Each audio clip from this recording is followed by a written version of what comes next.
How compromised do you think the US story is compared to what you see abroad?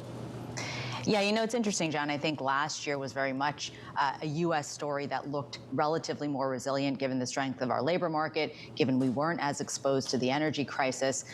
But as we headed towards the back half of last year and into this year, in fact, the international and European story is starting to look relatively promising. And that's not only because we did get better weather patterns in Europe over this winter period thus far, at least, which kind of saves them somewhat from this energy crisis, but also because we are seeing the China reopening story. We are seeing as the Fed is concluding its hiking cycle and the European markets are perhaps still going a little bit further, the US dollar has weakened, which has provided support as well. So we've seen this kind of trifecta between the dollar, better weather patterns, China reopening, supporting this international story. And so we do think, as the year progresses, there is an opportunity even to look beyond the IFA, but think about the emerging market opportunity reemerging. Now, keep in mind, this is also dependent on us getting through this potentially global downturn, reemerging in a pattern of better global growth overall. Mona, can you tell me what you mean when you say EM? Do you mean China or something else? Because in the last 12 months, I've heard people call China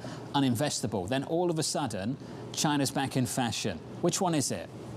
Yeah, I think China is a driver of a lot of local economies in that region. And so it is a lot of the Asian economies, but Europe is a large trading partner with China as well.